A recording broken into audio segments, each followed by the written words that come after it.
What up, guys? Back again with another UFC fight picks video. This time we got a UFC fight night card, Barboza versus Gaethje. Let's go ahead and get started here. So first fight of the night, or not first fight of the night, first fight on the main card, we got Sodiq Yusuff versus Shayman Moraes. Two strikers. Sodiq has good power, really good striking. Moraes also has some good power and also some very good striking, but I feel like Sodiq has more volume. He has better striking than Moraes, even though they both got good striking. And yeah, he's been looking pretty good. He only has one loss, and he's been beating people up. So I like Sodiq here. He has nasty leg kicks, good hands, and I think he wins this fight probably by knockout. I'm gonna say Sodiq, second round KO. Moving on to the next fight, we got Kennedy nzechukwu versus Paul Craig. So Paul Craig, this guy's always fighting these up and comers, and usually if he doesn't upset you, he's gonna get slept. So I'm gonna go ahead and pick Kennedy here. I think he's gonna be able to sleep him. Kennedy has a lot of power, big for the weight class. Look at that, 6'5" at light heavyweight, 82-inch reach. Pretty much always always wins by knockout. Sorry about that, guys. I'm a little sick. I'm not going to say he's like the best fighter or anything like that, but I think his size and his power is more than enough to take out Paul Craig here in this matchup. Paul Craig's a grappler. I think he's gonna pretty much struggle, try to take try to take Kennedy down to the ground. So I see Kennedy here catching him early and finishing him in that first round, if not second round. But I see a first round KO here for Kennedy. So yeah, Kennedy by first round knockout. Alright, guys, moving on to the third fight here on the main card. Karolina versus Michelle Waterson. So I like Waterson here at a plus 125 underdog. Karolina seems like she struggles against wrestlers. Waterson, I'm not gonna say she's a wrestler, but she has good wrestling. She can land takedowns. Has wins by submission also. Karolina, she doesn't really have any threat really with her finishing ability by knockout or submission. She just tries to pretty much outland you with the strikes. That's how she's winning her fights. Her takedown defense though is pretty good at 87%. Waterson's accuracy though at 60%, so that's pretty solid. It's pretty high takedown accuracy actually. So I could see Waterson here getting some takedowns, doing just enough to probably win the rounds. I don't really think she's gonna be able to finish the fight. I mean, it's possible, but I don't think so. I think she'll just get the takedowns, land some of those fancy kicks or whatever, and just kind of win the fight based on points. So yeah, I see Waterson, being able to win the fight here. So I'll take Waterson to win by decision. Alright, guys, now moving on to the fourth fight, we got Josh Emmett, who's coming off a long layoff. His last fight, he got knocked out by Jeremy Stevens, and he's going to fight Michael Johnson here. Fight's almost at a pick'em here. You got Johnson as a slight underdog, since Josh Emmett's negative 120, Johnson's 110. It's a close fight. Obviously, I think Michael Johnson has way better striking. I'm a big fan of Michael Johnson.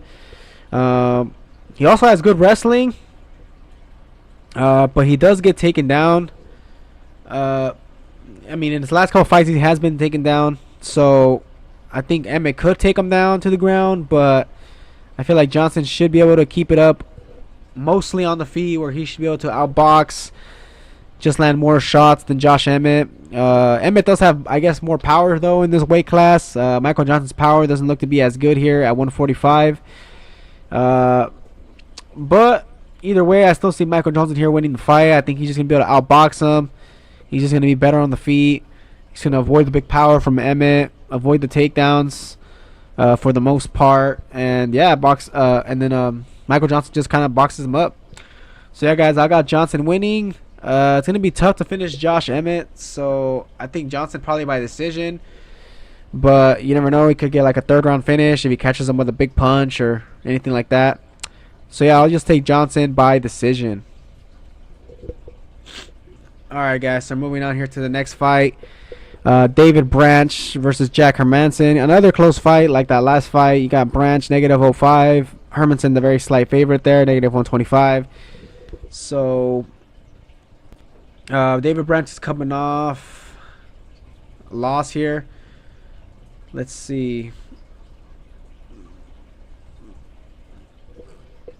Hermansson is coming off a win. Branch, I know he beat Thiago Santos, and then he lost to Cannonier. Yeah, Cannonier's a beast though. So yeah, Cannonier was able to take him out in that second round. Cannonier's a big 185er, tons of power, really good striking. He was able to take him out. And Branch actually kind of like never gets KO'd also. But yeah, that's a heavy hitter there that knocked him out. So obviously Branch, I think he's the more better well-rounded fighter here in this matchup. But he is getting a little bit older. Hermansson here, the guys he beats are pretty low level. Let me see his losses here. So he beat Mershar, who I don't think is high level at all. He beats Ladies. Ladies is old as fuck. Then he loses to Santos right there in the first round by knockout. He beats another bum. Fajea beats him with the grappling, so we know he's not that good on the ground. He beats him by submission. And then he also beats Askham, who again is not really high level. And all those guys that I think he's beating mostly, I don't even think they're in the UFC anymore.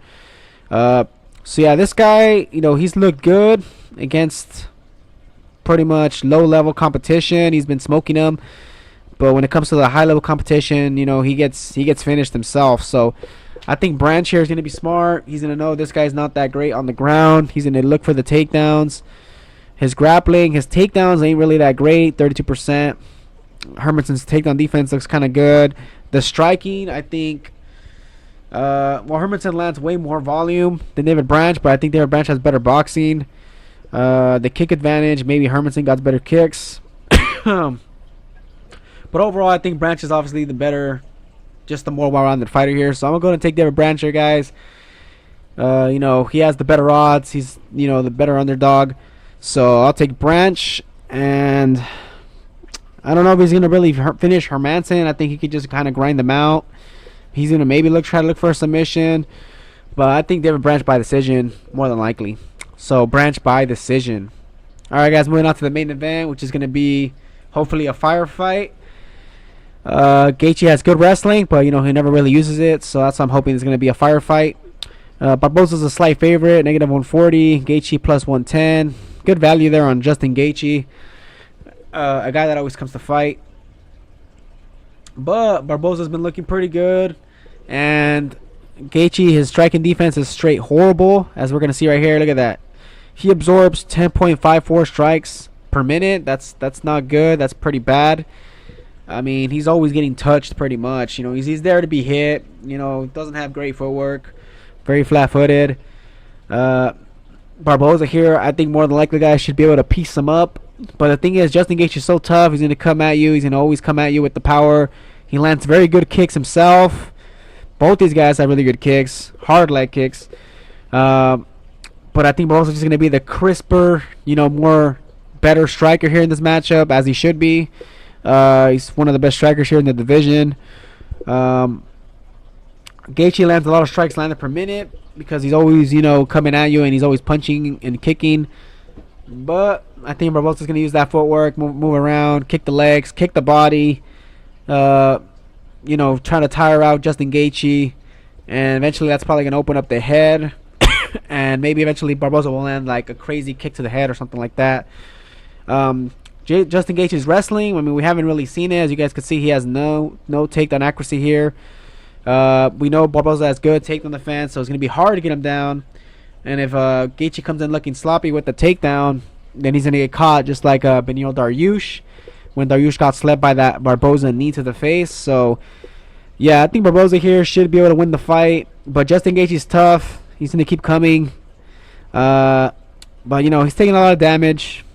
And I feel like this matchup here, I don't think it's that good for him. I think Barboza just being too good of a striker is going to be able to get it done here. So I like Barboza here, guys. And and I do see the fight, being a finish here. I don't see the fight going to decision at all.